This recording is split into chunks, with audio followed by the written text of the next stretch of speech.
Place maintenant aux Market Movers et nous rejoignons immédiatement Bernard Pradeclos, trader pour compte propre et auteur du livre Stratégie de marché. Bonjour Bernard. Bonjour Anne-Laure. Alors Bernard, vous avez repéré pour nous ce matin 3 valeurs qui se distinguent à la Bourse de Paris et on commence par le groupe, la chaîne de télévision TF1. Exactement, donc TF1.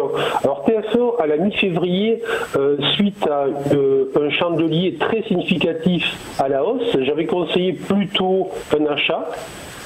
Et j'avais conseillé donc un achat pour profiter justement de ce mouvement.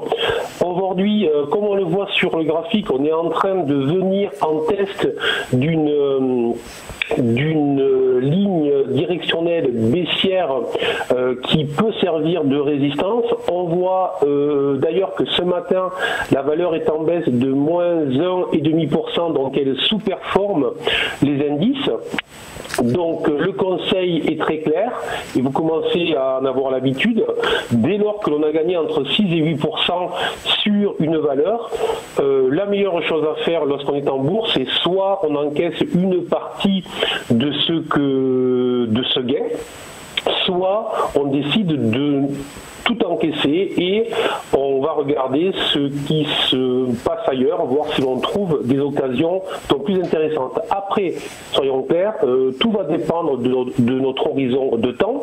Si l'on investit à très court terme ou à 2-3 semaines, effectivement, 6 à 8% sur une impulsion comme on l'a connu là, mieux vaut prendre ses gains.